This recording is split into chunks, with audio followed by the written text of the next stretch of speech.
Hi అండి, నమస్తే. Warangal parliament ఎన్నికల్లో మటుకు ఫలితాలు తారుమారవుతున్న పరిస్థితి నెలకొంది. మొన్నటి వరకు బీజేపీ అభ్యర్థికి లీడ్ వస్తుందని అనుకున్న తరుణంలో ఇటు కడియం కావ్య గెలుపు అంచనా ఉందని చెప్పుకోవచ్చు. ఇప్పటివరకు సుమారు 1,00,000 ఓట్ల మెజార్టీ పైగా కడియం కావ్య ముందంజలో ఉన్నారు. మనతో పాటు కడియం కావ్య ఉన్నారు, కాంగ్రెస్ అభ్యర్థి. తన అడిగి తెలుసుకుందాం. మేడం నమస్తే అండి.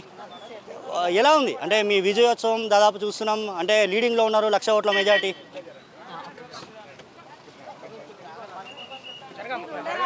చూస్తున్నాం కాంగ్రెస్ కార్యకర్తలు కూడా ఒక నూతన ఉత్సాహంతో ఉన్నారు. దాదాపు సంబరాలు చేసుకున్న సిచ్యువేషన్ నెలకొంది. 1,00,000 ఓట్ల మెజారిటీతో ప్రస్తుతానికైతే దూసుకోబోతున్న పరిస్థితి. కడియం కావ్య గారు ఉన్నారు. మేడం చెప్పండి, అంటే ఈ 1,00,000 ఓట్లు వస్తాయని మీరు అనుకున్నారు అసలు? అంటే ఇప్పటివరకు మెజారిటీ మనం చూస్తున్నాం, మినిమం మేము 1,00,000 అయితే వస్తుంది అనుకున్నాము. ఇంకా దానిపైన ఏదైనా కూడా అది ఇక మన ప్రజలు కాంగ్రెస్ పార్టీని నమ్మిళ్ళు, 6 గ్యారెంటీలు అమలు విధానం కానీ, తర్వాత మనము దేశవ్యాప్తంగా చూసుకున్నా కూడా మనకు ఆల్మోస్ట్ 250 వరకు వచ్చేటట్టుంది. కాబట్టి ఇక్కడ ప్రజలు మనల్ని నమ్మారు, తర్వాత కేంద్రంలో కూడా నమ్మినారు. కాబట్టి కాంగ్రెస్కి మంచి మెజారిటీ వస్తుంది. మన వరంగల్లో ముఖ్యంగా ఆల్మోస్ట్ 1.5 నుంచి 2 lakhs వరకు మెజారిటీ ఎక్స్పెక్ట్ చేస్తున్నాం. అంటే ఎన్నో మాటలు చూసాం ప్రచారంలో, కానీ ఎన్నో మాటలు, ఎన్నో బాధలు కూడా పడ్డట్టున్నారు. ఆల్మోస్ట్ ఇవన్నీ సాధించుకొని మొత్తానికైతే ముందడుగు ప్రస్తుతం మీరు ఉన్నారు. ఏం లేదు, ఇక ఎన్ని ఏది చేసినా కూడా ప్రజలు నమ్మిండ్లు, కాంగ్రెస్ పార్టీ వెంట ఉన్నారు. రేవంత్ రెడ్డి గారి నాయకత్వం కానీ, ఇక్కడ ఎంసీఆర్ గారి నుంచి కానీ, తర్వాత ఎమ్మెల్యేలు అందరూ కష్టపడ్డారు, నన్ను గెలిపించుకుంటున్నారు ఈరోజు. అంటే మెజార్టీ వస్తుందని మీరు ఆశాభావం వ్యక్తం చేశారు, బట్ ఇంత మెజార్టీ వస్తుందని అనుకున్నాము. 1 నుంచి 1.5 మధ్యలో అనుకున్నాము. బట్ ఇక అంతకుమించి ఏది వచ్చినా కూడా బోనస్ అనుకున్నాం, కానీ ఇప్పుడు అంతకుమించే వచ్చేటట్టుంది. 1.5 అబోవ్ ఉండేటట్టుంది. అంటే ఎగ్జిట్ పోల్ ఫలితాలు మనం చూసాం. అంటే కావ్య గారు వరంగల్లో అయితే పార్లమెంటు బరిలో లేరు, లీడింగ్లో అయితే ఉండే పరిస్థితి లేదని చెప్పేసి కొన్ని ఎగ్జిట్ పోల్స్ ఇచ్చాయి. దాని మీద ఏమంటారు? అంటే ఇక ఒక్కొక్కలాగా చెప్తారు కదా, మనము దేనికైతే క్రెడిబిలిటీ ఉంటుందో దాన్ని నమ్ముతాం.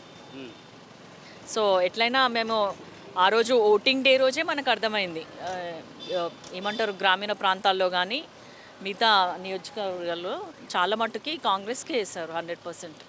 అంటే ఓవరాల్గా అంటే మీరు ప్రచారంలో కూడా దాదాపు మీ ఎమ్మెల్యేలు కూడా మీకు సపోర్ట్ చేసిన పరిస్థితి నెలకొంది. ప్రచారంలో చూసాం ఎన్నో బాధలు కష్టాలు పడ్డారు. ఓవరాల్గా చూసుకుంటే ఇవాళ ఒక ఎంపీగా మీరు నిలబడే పరిస్థితులు అయితే కనబడుతుంది, ఎందుకంటే లీడింగ్ మనం చూస్తున్నాం. కాబట్టి మీరు గెలిచినాక చేస్తున్న పనులలో ఎంతవరకు ముందడుగు అయిపోతున్నారు? నాకు ముందు ధైర్యంగా రేవంత్ రెడ్డి గారు కూడా నాకెంత ప్లానింగ్ మనం ఎంత అనుకున్నామో అంతకు మించి రేవంత్ రెడ్డి గారు వరంగల్ని అభివృద్ధి చేయాలన్న ఆలోచనతోటి పట్టుదలతో ఉన్నారు. కాబట్టి నేను ఏదైతే ప్రామిసెస్ చేసినో అవన్నీ 100% అమలు చేయడానికి నాకు చాలా ఈజీగా అవుతుంది అని నేను అనుకుంటున్నాను. కడియం ట్రస్ట్ నుంచి నేను చేసిన సేవనే నన్ను గెలిపిస్తుందని మీరు చెప్పారు. ఇంతకుముందు కూడా గతంలో పాలకుర్తి నియోజకవర్గం చేసాం, యశస్విని రెడ్డి ఆ సేవ అని చెప్పేసి తను సక్సెస్ అయ్యారు. ఇప్పుడు మీరు సక్సెస్ కాబోతున్నారు అనుకుంటున్నా, ఏం చెప్తారు?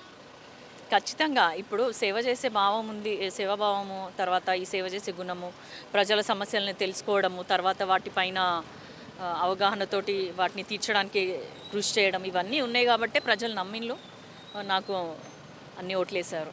మీ ఓటర్లకి ఏం చెప్పబోతున్నారు ఈ సంతోషంలో? నేను ఎప్పటికీ కూడా ఈ 5 ఏళ్ళు మీకోసము ఖచ్చితంగా పనిచేస్తాను, ప్రతిరోజు మీకు అందుబాటులో ఉంటాను. మన సమస్యలన్నీ కూడా తీర్చుకుందాం, కలిసికట్టుగా పనిచేద్దాము. నాకు ఏమైనా తెలియకపోయినా కూడా తెలుసుకొని మరి వాటి మీద అవగాహన తెచ్చుకొని మరి పనిచేస్తానని తెలియజేసుకుంటున్నాను. Thank you madam. చూసినాం మొత్తానికైతే గెలుపు అంచులో అయితే కడియం కావ్య ఉందని చెప్పుకోవచ్చు. ఎందుకంటే ఇప్పటివరకు మనం చూసిన ఫలితాలలో 1,00,000 మెజార్టీ పైననైతే ప్రస్తుతానికి కడియం కావ్య లీడ్లో ఉన్నారు. అదేవిధంగా మహబూబాబాద్ పార్లమెంట్ నియోజకవర్గంలో కూడా యాజ్టీజ్గా ఇదే విజయడంక కాంగ్రెస్ మోగించబోతుంది. ఎందుకంటే అక్కడ కూడా బలరాం నాయక్ 1,00,000 ఓట్ల మెజార్టీతో అక్కడ కూడా కొనసాగుతున్న పరిస్థితి నెలకొంది. ఓవరాల్గా ఇంకొక 2-3 గంటల్లో తుది ఫలితాలు అయితే వరంగల్ పార్లమెంట్, అదేవిధంగా మహబూబాబాద్ పార్లమెంట్ తుది ఫలితాలు అయితే మరికొన్ని గంటల్లో రానుంది. చూస్తున్నాం దాదాపు కాంగ్రెస్ కార్యకర్తల జోష్ కూడా చూస్తున్నాం. దాదాపు ఎనమామల మార్కెట్ వరకు చేరుకుంటున్నారు. ఎందుకంటే కాంగ్రెస్ అభ్యర్థి ఎవరైతే కావ్య ఉన్నారో తను వస్తుందన్న సమాచారంతో ఇప్పటివరకు కాంగ్రెస్ కార్యకర్తలు కూడా వాళ్ళు మొత్తం చేరుకున్న పరిస్థితి నెలకొంది. మనం విజువల్స్లో కూడా చూస్తున్నాం. ఎనమామల మార్కెట్ అయితే ఒక కాంగ్రెస్ నేతలతో, దాదాపు కాంగ్రెస్ అభిమానులతో అయితే జోష్లో ఉందని చెప్పుకోవచ్చు. ఓవరాల్గా వరంగల్ పార్లమెంట్, అదేవిధంగా మహబూబాబాద్ పార్లమెంట్ నియోజకవర్గాలు అయితే కాంగ్రెస్ చేజిక్కునే అవకాశాలు అయితే ఎక్కువగా కనబడుతున్నాయి. అసలైన తొలి వెలుగు. ఫాలో వాట్సాప్ @తొలి వెలుగు అఫీషియల్.